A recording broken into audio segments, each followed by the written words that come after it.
हत्या का रहस्य, दुर्गा हवेली का भयानक सच।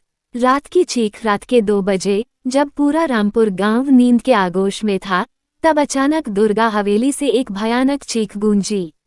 ये चीख इतनी तीव्र थी कि हवाओं ने जैसे सहमकर अपने पंख रोक लिए। कुछ ही पलों में हवेली की खिड़कियां जोर से बंद हो गईं और एक गहरी, सर्द गंध हवेली के चारों ओर फैल गई। इस गंध में खून की गंध घुली हुई थी, जो धीरे धीरे पूरे गांव में फैलने लगी। गांव में एक अजीब सी बेचैनी फैल गई थी। हर किसी के मन में एक अजीब सा डर समा गया था। किसी ने सुना था कि हवेली से आने वाली वो चीख इंसान की थी, जबकि कुछ लोग मानते थे कि वो चीख किसी आत्मा की थी। पर असल में उस रात हुआ क्या था, ये कोई नहीं जानता था। सुबह की खौफनाक शुरुआत सुबह होते ही गांव के कुछ बहादुर लोग हवेली की तरफ बढ़े। उनके दिलों में डर था, पर वे सच जानने के लिए उतावले थे। मुखिया हरिराम, जो खुद एक साहसी व्यक्ति थे, ने अपनी लाठी हाथ में ली और कुछ और लोगों के साथ हवेली के दरवाजे पर पहुंचे। जैसे ही वे अंदर गए, उनके पैरों के नीचे की जमीन खिसक गई। हवेली के एक कोने में रवि का शव पड़ा हुआ था। उसका चेहरा भयानक पीड़ा में तड़पता हुआ लग रहा था। उसकी आंखें जैसे किसी अनदेखे डर से फटी हुई थीं और उसके शरीर पर गहरे घाव के निशान थे, मानो किसी ने बेरहमी से उसे मारा हो।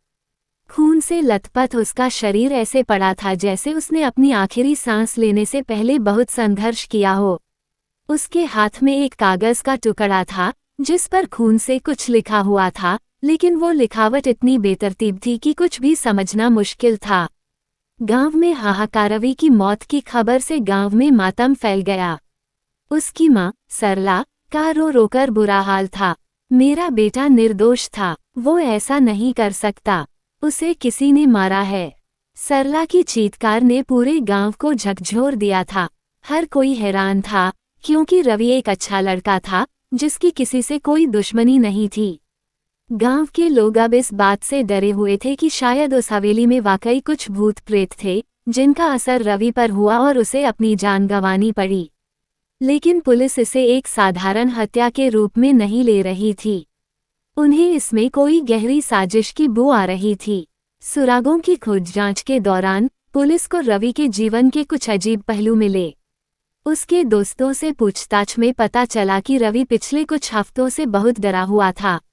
उसने अपने करीबी दोस्त सुरेश से कहा था, मुझे कोई देख रहा है सुरेश, जैसे कोई मेरी हर हरकत पर नजर रख रहा हो। मैं कुछ करूं या न करूं, लेकिन उस अदृश्य ताकत का असर मुझ पर हो रहा है। पुलिस को सुरेश की बातों में कुछ अजीब लगा। उन्होंने रवि के मोबाइल की जांच की, जहां कुछ अजीबोगरीब कॉल्स और मैसेज मिले। इनमें से ज्यादातर कॉल्स और मैसेज आधी रात के बाद के थे, और वो सब एक ही नंबर से थे, जो कि हवेली के आसपास के क्षेत्र से किया गया था। हवेली का इतिहास और भय। पुलिस ने जब हवेली के इतिहास की जांच शुरू की, तो उन्हें वहां की खौफनाक सच्चाई पता चली। ये हवेली एक समय पर ठाकुर दुर्गा प्रसाद की थी, जो कि अपनी क्रूरता और काले जादू के लिए मशहूर थे। गांव के बुजुर्गों के अनुसार ठाकुर ने हवेली में कई मासूमों की बलि दी थी। उनके अनुसार ठाकुर अमरता पाने के लिए एक जिन्होंने काले जादू का सहारा लिया था, जिसमें उन्हें असफलता हाथ लगी थी। परिणामस्वरूप ठाकुर खुद उसी हवेली में भूत बनकर रह गए थे, और उनके साथ साथ उन मासूमों की आत्माएं भी वहां भटक रही थीं। रवि की मौत ने गांव में पुरानी हवेली से जुड़ी कहानियों को फिर से जिंदा कर दिया था।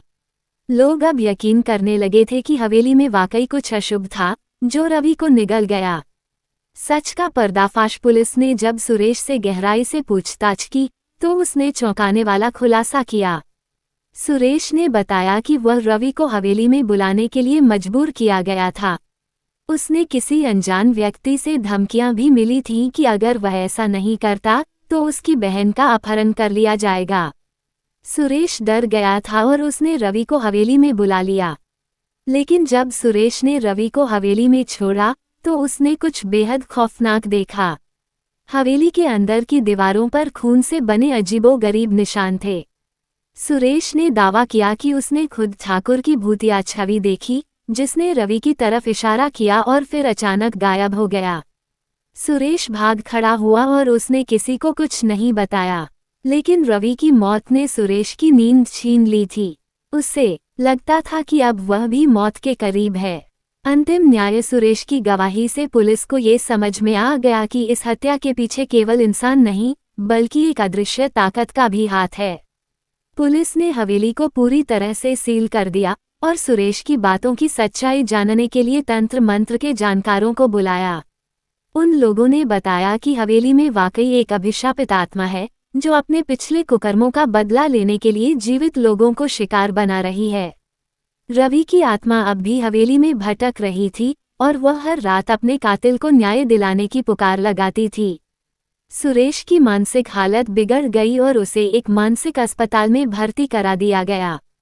गांव के लोग अब भी दुर्गा हवेली से दूर रहते हैं और रात में वहां से गुजरते समय लोगों के कानों में रवि की चीखें गूंज उठती हैं।